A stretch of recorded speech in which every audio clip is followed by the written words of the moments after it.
Estou desenvolvendo alguns testes unitários aqui, né? Uma API aqui que eu desenvolvi. E aí eu estava vendo aqui a importância de se usar os testes parametrizados, né? Então, por exemplo, eu tenho um controlador, que eu tenho um endpoint aqui que é responsável por criar um novo usuário no sistema, né? E aí ele me retorna que caso dê sucesso na criação, me retorna status 201, né, criado. Só que esse endpoint aqui, ele tem, se eu não me engano, 3 ou 4 testes, né? Que o primeiro teste é onde eu passo um usuário completo e aí ele consegue salvar esse usuário. Que eu estou usando aqui algumas validações, né? Aqui é um @valid para poder validar o usuário DTO que ele manda no corpo. Então, o segundo caso de teste seria mandar alguma dessas informações faltantes, né?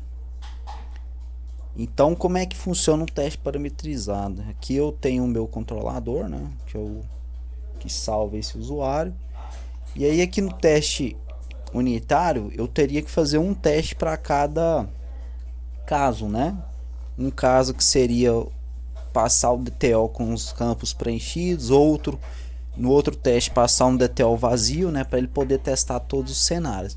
Aí nessa hora entra o teste parametrizado, né, que vai auxiliar e vai executar aquele mesmo teste quantas vezes for necessário com os parâmetros que a gente quer, né, com os objetos que a gente quer. Então, como é que eu criei esse teste aqui? Que tem o meu método de teste. Aqui eu marquei ele como teste parametrizado. Não sei se eu cheguei a falar, mas aqui eu estou usando o Spring, né? Então a annotation do teste parametrizado. E aqui mais uma annotation do método source. O que é esse método source? O método source vai ser o método que vai fornecer os objetos para o teste, né? Então, aqui neste exemplo, ó, se a gente vier no método aqui, ó, tem 2 parâmetros, que é o usuário DTO, né? E aqui eu criei mais um que é um index do teste, né, do usuário, que é o que a gente vai usar para poder fazer as validações mais aqui abaixo. Então, para a gente analisar esse teste método source aqui, ele vai fornecer para a gente esses objetos, né? Então vamos lá para a gente ver. Tive que criar esse método estático, né? Então se eu descer aqui, ó, então como é que funciona o teste parametrizado? Eu tenho esse método estático aqui, ó, que vai fornecer os usuários para teste, né? Aqui eu estou fornecendo 4 argumentos para aquele teste parametrizado. Então quer dizer que aquele teste lá vai ser executado 4 vezes. E aqui, ó, tá a sequência dos objetos que eu vou fornecer para o teste. O primeiro objeto aqui vai ser um usuário válido, né? Aqui tem ó, get novo usuário. Esse usuário aqui, ele tem todas as informações necessárias, né, para que seja cadastrado com sucesso. Então nesse caso de teste aqui, eu até criei um index, que é no caso aqui o 1, porque lá no teste eu consigo verificar se o index for 1 tem que ser sucesso, né? Porque esse usuário aqui, esse objeto, ele tem que ser salvo com sucesso. Então nesse primeiro caso de teste é um usuário válido. No segundo caso de teste aqui é um usuário com o CPF já existente e username existente, que o sistema tem essa regra de negócio.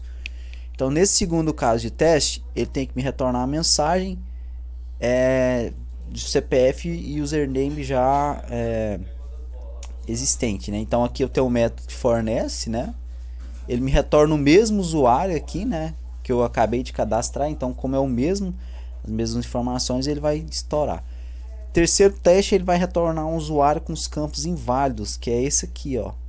Eu retorno um usuário vazio, instância em objeto sem setar as informações, né? E aí cai lá naquela validação do que tem lá no DTO dos campos obrigatórios, ele me retorna o status 400, né? E aí o quarto caso de teste é um usuário com CPF inválido. Eu pego um usuário aqui e seto um CPF inválido, né? Ele cai lá na validação. Então eu tenho esses 4 cenários de teste para um cadastro de usuário. Primeiro cenário, um usuário válido. Segundo, usuário existente, né? CPF e username já existente. Terceiro caso de teste, usuário com campos inválidos, né? E o quarto cenário de teste, usuário com CPF inválido. Então esse método usuários para teste vai fornecer esses argumentos aqui lá pro meu teste, né? E aí aquele teste então vai ser executado 4 vezes. E aqui eu tenho os index, né? O index, né, na verdade. Então tem um index para o cenário de teste que vai dar sucesso. O index 2 vai ser quando o username e CPF já existe e assim por diante. Então se eu voltar lá no teste, aqui foi definido, né, que a fonte que vai fornecer lá, o método que vai fornecer os objetos, o usuário DTO e o index, é isso aqui, ó. Então beleza, aí aqui eu estou usando aqui a forma convencional, né? Estou usando o REST Assured Mockito, mas nesse caso aqui eu não usei mock, né? E aqui eu vou chamar o meu endpoint, né? Vou dar um post na URL do endpoint, né? Do usuário controller ali. API/usuários para poder salvar. E aqui eu não barra novo, né? Então estou chamando o meu endpoint aqui, dando um post, e no corpo eu estou passando o DTO. Qual o DTO que vai vir do método usuários para teste? O primeiro DTO que ele vai testar aqui é o que vai dar sucesso, né? Então aí aqui eu testo se a resposta ela não veio nula, né? Que veio do endpoint, ele me retorna lá. E aqui quando for, e aqui eu começo os testes, né? Então aqui, ó, tem os quatro cenários de teste. O primeiro, que é o index 1, ele tem que dar sucesso, né? Então aqui ele vai salvar com sucesso, vai criar aqui o objeto, eu vou testar os campos, né, certinho. O segundo cenário de teste vai ser com o usuário já cadastrado, né? E o terceiro, usuário e CPF. E o terceiro caso de teste seria aqui com os campos incompletos, né? Então aqui ele fala que é obrigatório.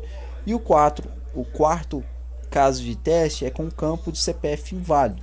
Então em um só teste, que é esse aqui, eu consigo abranger os 4 cenários de teste, né? Então essa daí é uma vantagem de se usar os testes parametrizados, né? Então se eu executar aqui todos os testes, eu consigo ver que apesar de eu ter um teste só aqui, né, que é o testar cadastro de usuários, ele vai executar 4 testes, né?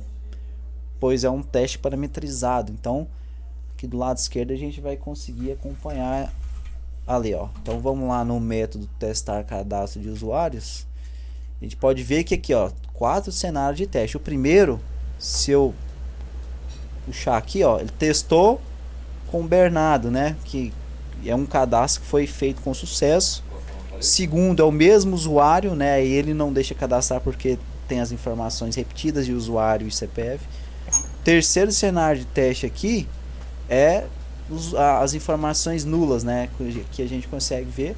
E o quarto cenário de teste, CPF inválido, ele não deixa. Então se a gente vier aqui no primeiro, olha lá, ó, cadastrou com sucesso, ó. Objeto aqui, ó, deu sucesso no cadastro. Segundo, olha lá, ó, ele retorna um erro, né? Já existe um usuário cadastrado com username. Terceiro, olha lá, os campos são obrigatórios. E o quarto, os campos são obrigatórios também, né? Mas o CPF é inválido, né? Porque lá no objeto eu setei os campos nulos, somente defini o campo CPF. E como ele é inválido, ele estourou além dos campos são obrigatórios, CPF inválido.